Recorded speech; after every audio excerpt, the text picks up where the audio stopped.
নমস্কার বন্ধুরা, cook with পায়েলে আপনাদের সকলকে স্বাগত জানাচ্ছি। আমরা শীতকালে ফুলকপি তো সকলেই খাই, কিন্তু ফুলকপির ডাঁটা, শাক এগুলো প্রায় ফেলা যায় বললেই চলে। তো এই শাক আর ডাঁটা দিয়ে পাঁচমিশালি সবজির একটা রেসিপি আপনাদের কাছে নিয়ে এসেছি। এখানে দেখুন, ফুলকপির শাক নিয়ে নিয়েছি, ফুলকপি ছোট করে টুকরো করে কেটে নিয়েছি, আলু, বেগুন, শিম নিয়ে নিয়েছি, আর তার সঙ্গে নিয়েছি একটুখানি মূলো, গাজর, ফুলকপির কচি ডাঁটাগুলোকে সরু সরু করে কেটে নিয়েছি, আর নিয়েছি টুকরো করে কাটা কুমড়ো। এরপর একটা কড়াতে একটুখানি পরিমাণ সর্ষের তেল আমি দেখুন নিয়ে নিয়েছি। সর্ষের তেলটা থেকে যখন ধোয়া উঠে যাবে তখন কয়েকটা বড়ি নিয়ে আমি বড়িগুলোকে একটু ভাজা ভাজা করে নেব। আমার বড়িগুলো ভাজা হয়ে গেছে। এরপর আমি ফুলকপিটাকে একটু হলুদ দিয়ে তেলের ওপর দিয়ে দিয়েছি। ভালো করে ফুলকপিটাকে ভেজে নিয়ে আমি আলুর টুকরো আর শিমটাকে দিয়ে দেব। আলু, ফুলকপি, শিম এগুলোকে একটু ভেজে নেবো। এখানে ফুলকপিটা প্রথমে ভেজে নিয়েছি যাতে ফুলকপির একটা যে কাঁচা গন্ধ থাকে সেই গন্ধটা যাতে না লাগে। এরপর এগুলোকে নাড়াচাড়া হয়ে গেলে এক এক করে অন্যান্য যে সবজিগুলো ছিল, যেমন মূলো, গাজর, এগুলোকে দিয়ে দেবো।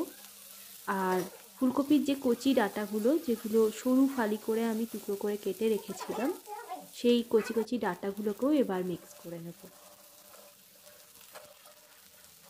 সঙ্গে কুমড়োর টুকরোগুলো দিয়ে দিলাম, আর দেব ফুলকপির পাতা। ভালো করে নাড়াচাড়া করে নিয়ে লাস্টে আমি বেগুনগুলোকে মেশাচ্ছি। এতে তেলটা তুলনামূলক বেগুনগুলো কম টানবে এবং বেগুনগুলো একটু ভাজা ভাজাও হয়ে যাবে, কাঁচা গন্ধটাও চলে যাবে। এবার দেখুন, কড়াতে একটু তেল দিয়ে আমি সেখানে 5 ফোড়ন, কাঁচা লঙ্কা, আদা বাটা দিয়ে একটু নাড়াচাড়া করে নিচ্ছি। এরপরে অন্যান্য শুকনো মশলা যেমন হলুদ গুঁড়ো, নুন, কাশ্মীরি লঙ্কার গুঁড়ো আর একটুখানি পরিমাণ জিরে গুঁড়ো দিয়ে দিলাম। এরপর একটুখানি জল দিয়ে আমি মশলাটাকে কষে নেব।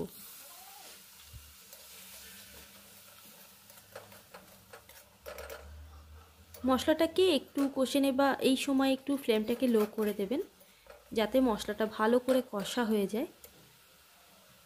এরপর মশলাটা যখন ভালোভাবে কষা হয়ে যাবে, দেখবেন তেল ছেড়ে এসছে এইভাবে, তখন আমি কি করব, বড়ি ভাজা সহ অন্যান্য যে সবজিগুলো আমি যেগুলো সাঁতলে ভালো করে ভেজে নিয়েছিলাম সেগুলোকে এই মশলার উপর দিয়ে হাই ফ্লেমে আমি মশলা আর সবজিগুলোকে ভালো করে মিক্স করে নেব।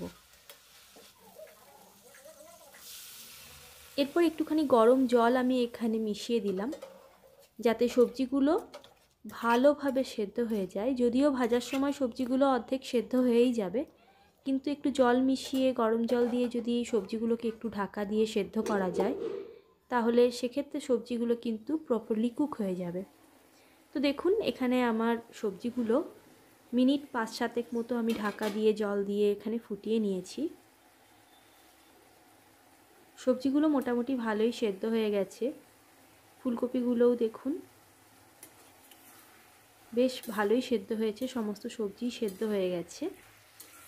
একটু নাড়াচাড়া করে নিয়ে তারপরে আমি এর মধ্যেই একটুখানি 2 চামচ মতো পোস্ত এবং 1 চামচ মতো কালো সর্ষেকে মিক্সিতে ভালো করে পেস্ট করে নেব। তারপর তাতে আধ কাপ জল মিশিয়ে একটা ছাঁকনির মধ্যে ছেঁকে নিয়ে যে লিকুইডটা তৈরি হলো সেই লিকুইডটা আমি এখানে দিয়ে দিচ্ছি। এতে রান্নায় একটা দারুণ স্বাদ আসবে। আপনারা করে দেখবেন, রান্নাটা খেতে খুবই সুন্দর হবে, আর এতে সবজির যে টেস্টটা সেটা দেখবেন অনেকটা বেড়ে যাবে।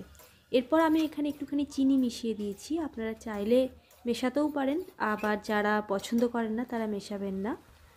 এইভাবে আরও মিনিট 2-3 মতো সবজিটাকে রান্না করে নেবেন। এখানে রান্না আমার কমপ্লিট। আশা করি রান্নাটা আপনাদের ভালো লেগেছে, বাড়িতে নিশ্চয়ই ট্রাই করে দেখবেন। আর আমার চ্যানেল কুক উইথ পায়েলকে একটা লাইক আর সাবস্ক্রাইব করতে ভুলবেন না। ভিডিওটা দেখার জন্য ধন্যবাদ।